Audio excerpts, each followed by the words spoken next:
Welcome to the Royal Empire Update, your go-to source for the most captivating stories from the world of the monarchy. Today, we're diving deep into one of the biggest royal developments that's got everyone talking. The British royal family's planned visits to the United States in 2026 to celebrate America's monumental 250th anniversary of independence. But there's a twist that's sending shockwaves throh Montecito. Prince Harry and Meghan Markle are reportedly not part of these historic events. Stick with me as we unpack this story layer by layer, because it's a masterclass in royal strategy, shifting dynamics, and what it really means for the future of the monarchy. Let's start with the exciting news that's dominating headlines. As America gears up for its semi-quincentennial, the fancy word for 250th anniversary, on July 4th, 2026, marking the signing of the Declaration of Independence, the British royals are preparing to play a starring role. Multiple reliable sources, including Page 6 and major outlets like the Daily Express and the Mirror, report that King Charles and Queen Camilla have been invited for a potential state visit to Washington in the spring of 2026, likely April. This would be a formal diplomatic trip, full of ceremonies, meetings with leaders, and events that strengthen the special relationship between the UK and the US. Then, in July, right around the peak of the celebrations, Prince William and Princess Catherine are expected to head over for the more glamorous, public-facing festivities. Imagine the scenes: parades, cultural exchanges, charity events, and photo opportunities that will light up screens worldwide. Insiders describe it as a huge year for both nations, with hopes that multiple senior royals will make the journey. It's designed to showcase stability, tradition, and the enduring ties between our countries. Think soft power at its finest. But here's where it gets juicy. Despite living just a stone's throw away in California, Harry and Meghan are set to be completely left out. Sources are crystal clear. Since they're no longer working royals, they won't be invited to any official celebrations. One insider put it bluntly: obviously the Duke and Duchess of Sussex aren't working royals, so they will not be invited. This isn't some accidental oversight. It's deliberate. The focus is squarely on duty, dignity, and the institution, not personal drama. Why does this feel like such a pivotal moment? Let's rewind a bit to understand the bigger picture. Back when Harry and Meghan were senior royals, they were seen as the modern face of the monarchy, blending tradition with Hollywood appeal. Meghan, the American actress turned duchess, was poised to bridge continents. Harry, with his charisma and causes, seemed unstoppable. They had the world's attention, endless opportunities, and the full backing of the palace. Red carpets, global tours, magazine covers, you name it, they owned it. But they chose independence. They stepped away in 2020, seeking a life on their own terms, away from the constraints of royal duty. They built Archwell, signed big deals with Netflix and Spotify, and shared their story through interviews and projects. At the time, it felt like they were launching an even bigger empire. Freedom, autonomy, influence without the rules, that was the promise.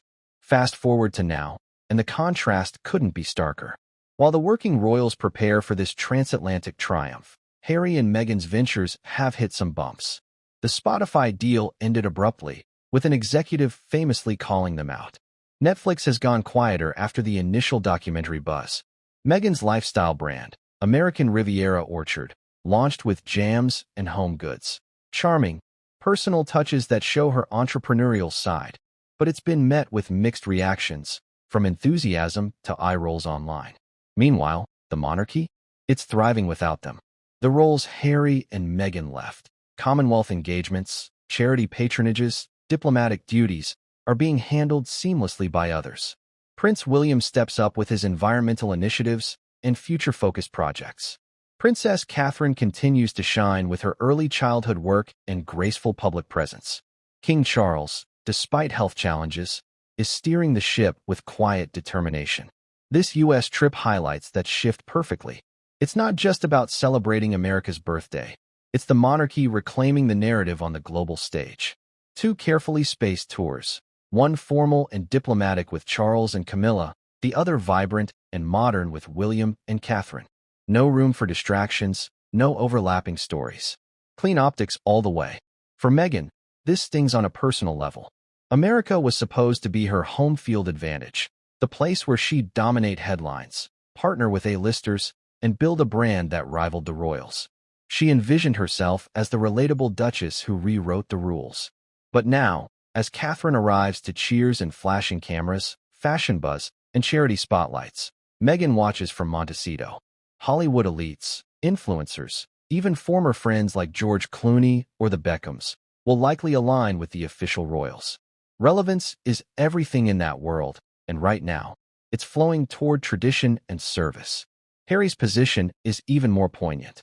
He once held key roles, built networks, commanded respect through his military service and Invictus Games. But by stepping back, he's become more of a spectator. His father and brother will receive the red carpet treatment in the country he now calls home. No official reunion, no joint appearances. It's a reminder that the institution endures, roles get reassigned, and no one is truly irreplaceable. Of course, Harry and Meghan aren't sitting idle. They're focusing on their family, Archwell Foundation projects, and personal endeavors. The Invictus Games continue to inspire, and Meghan's brand is rolling out new products. But in the court of public opinion, this royal renaissance in America underscores a harsh reality. Freedom without the platform of the monarchy can feel isolating. Any attempt to counter-program, say, a big announcement or event, risks coming across as reactive or overshadowed. Looking ahead, what could this mean long-term? Some experts see it as the palace drawing a firm line. Working royals represent the crown, full stop. Others wonder if it opens doors for private reconciliation down the line. Harry has spoken about wanting peace with his family, especially given the king's health. But trust takes time to rebuild after public revelations. One thing's for sure, this isn't the end of the story. The monarchy has outlasted bigger challenges, adapting while staying true to its core. Harry and Meghan have the freedom they sought, but influence? That's proving harder to hold on to. What do you think, listeners? Is this the definitive shift toward a streamlined monarchy, or could we see bridges rebuilt in the future? Will the Sussexes find new ways to shine on their own terms?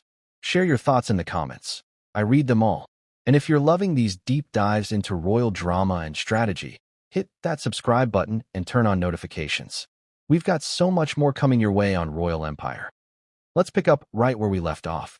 As of late 2025, reports from outlets like Page 6, The Mirror, and the Daily Express confirm that King Charles and Queen Camilla are gearing up for a high-profile state visit in spring 2026, likely April, centered in Washington, D.C.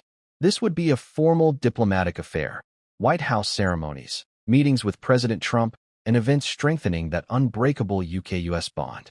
Sources describe it as perfectly timed with the early kickoff of America's semi-quincentennial festivities, which officially ramp up in 2025 and peak on July 4, 2026. Then comes the summer spotlight. Prince William and Princess Catherine are expected to arrive in July for the heart of the celebrations. Think glamorous public events, parades, cultural exchanges, and charity spotlights that will dominate global media.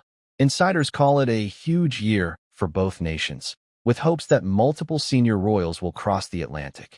The pacing is genius. Formal diplomacy first with Charles and Camilla, followed by the modern charisma of William and Catherine. It's soft power perfected, reminding the world of the monarchy's enduring grace and stability. And the big question everyone's asking, where do Harry and Meghan fit in? The answer, according to multiple well-placed sources, is nowhere officially. Obviously, the Duke and Duchess of Sussex aren't working royals, so they will not be invited to any celebrations. One insider told Page 6 bluntly, "This isn't personal shade, it's protocol. Only those fully committed to royal duties represent the crown on state-level occasions." Harry and Meghan chose independence in 2020, and this is the natural consequence. They're free, but not part of the official lineup.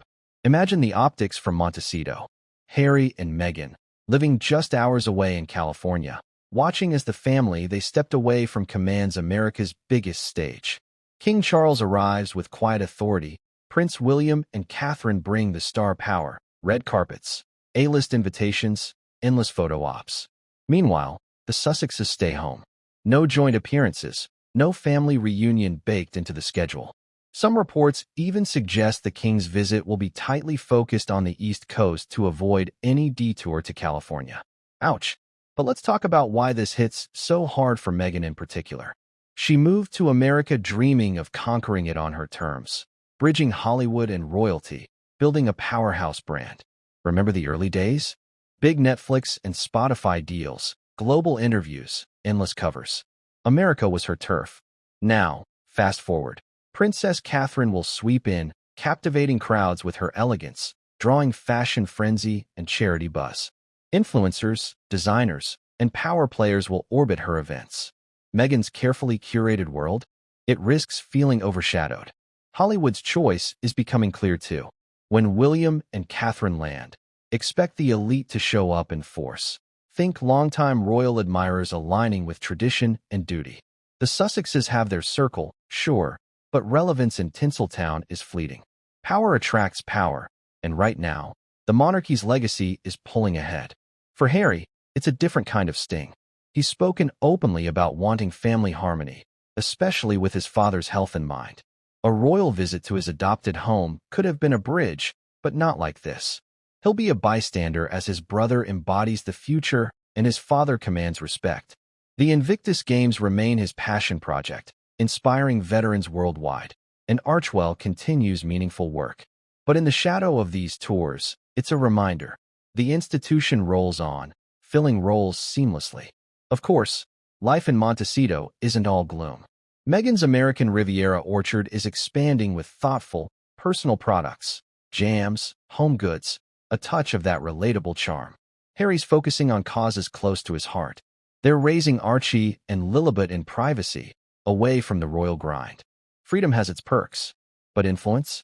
That's the currency they're fighting to rebuild. Looking broader, this moment feels like the palace drawing a clear line for a slimmed-down monarchy. Duty over drama. Service without strings.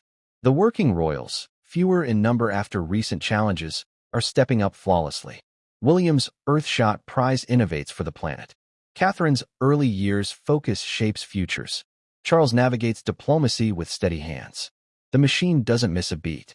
Could this change? Reconciliation whispers persist. Harry's expressed hope for healing. A private meeting during the king's visit isn't impossible. Health concerns might soften hearts. But publicly, the divide remains. Any Sussex countermove risks seeming forced, a timed announcement overshadowed, an event drowned out by royal fever. As 2026 approaches, America gets a royal renaissance. Tradition meeting modernity, without the Montecito chapter. It's poetic, really.